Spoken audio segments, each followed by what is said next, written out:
ساڵی 2015ەوە کە ڕێککەوتنی ئەتۆمی لە نێوان وڵاتانی ڕۆژاوایی ئەمریکا و ئێران واژۆ کراوە تا ئێستا مشتومڕێکی زۆر لەسەر پرۆگرام ئەتۆمیەکانی ئێران لاستێکی بەرفراواندا بەردەوامە، بەڵام گۆڕانکاریەکانی دوای شەڕی ئۆکرانیا و کۆمەڵێک پرسی پەیوەندیدار بە ناوخۆی ئێرانەوە وای کردووە کە ئەم پرۆگرامە ئەتۆمیە و ڕێککەوتن چاوێکی زیاتری بکەوێتە سەر و ئێستا ڕۆژەفی گرمی ناوەندە سیاسیەکانی ئەوروپا و ئەمریکا و جیهانیشە. من زیاتر قسە دەکەم سەبارەت بە داهاتووی ئەم ڕێککەوتنە ئەتۆمیە. نوێترین راپۆرتی ئاژانسی نێودەوڵەتی و هەوڵدانەکانی ئێران بۆ بەدەستهێنانی وزەی ئەتۆمی یا چەکی ئەتۆمی بەڕێز کەیهان یوسفی چاودێری سیاسی لەگەڵ لە سۆفیا لە بۆلگاریاوە. بەڕێز کەیهان ئەم کاتت باش.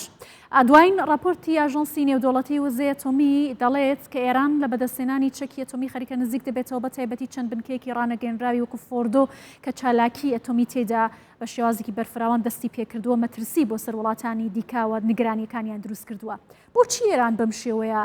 هەڵس و کەوت دەکات لەگەڵ وڵاتانی جیهان؟ ڕێز و حرمەت لە ڕاستیدا وەکو کۆماری ئیسلامی لە دوای لە ساڵی 1970 بە قۆڵ چالاکی ئەتۆمیەکان هێشت پێبەند بەو بەڵێنانەی کە بە نەتەویەکان وڵاتداوە نەبووە وەکو ئەو ئاماژەتان بنکەی فۆردۆ بەقۆڵ ئەوەی کە راپۆرتەکەی ئەکانیان گۆڕیوە و خەریکی ڕێژەیەکی زۆر بەرزنی ئۆرانیوم سەر دەکەن کەمە تەنیا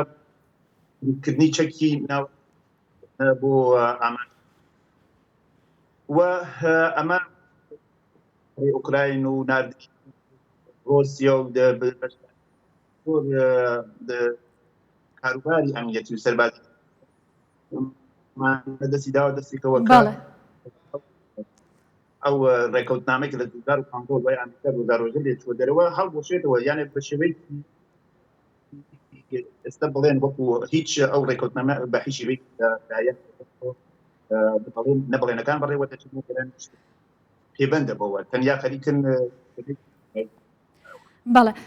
بەڕێز یوسفی، لە مانگی تەمووزی 2022ەوە دانوستانەکانی ڕێککەوتنامەی ئەتۆمی ڤێننا بە بێهۆکار ڕاوەستاون. ئەمریکا بەردەوام هەڕەشەوە دووبارە دەکاتەوە ئەگەر نەگەنە ڕێککەوتن بژاردەی دیکە دەگرێتە بەر. بۆچی ئەم دانوستانانە لە ئێستادا ڕاوەستاون هۆکارەکەی ئەم شەڕە جیهانیەیە کە هەیە یا هۆکاری ناوخۆی ئێرانە؟ بژاردەکانی دیکە ئەمریکا چییە؟ یەکێک لە هۆکارەکانەوەی ساڵی 2010 کاتێک ترامپ سەرۆکایەتی ئەمریکا بوو لەو ڕێککەوتنە دەرەوە هۆکارەکەی راپۆرتێکیان پێبەندنی هەو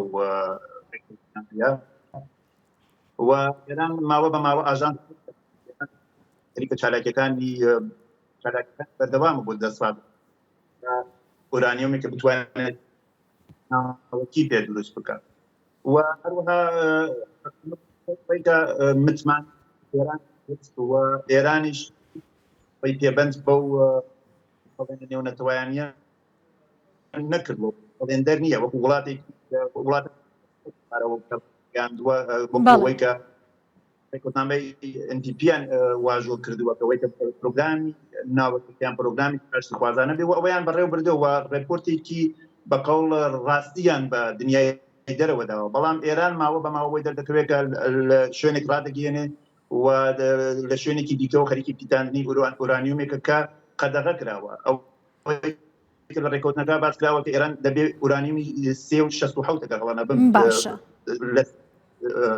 ببیتنێت، بەڵام ئێرانی خەریکی ئورانیومی سەرەوەی 20% پیتاندن دەکات و ئەمە خۆی بەخۆی پێشێوکاریەوە. هەروە ئێران لە ماوەی ڕابردوودا کە باستان کرد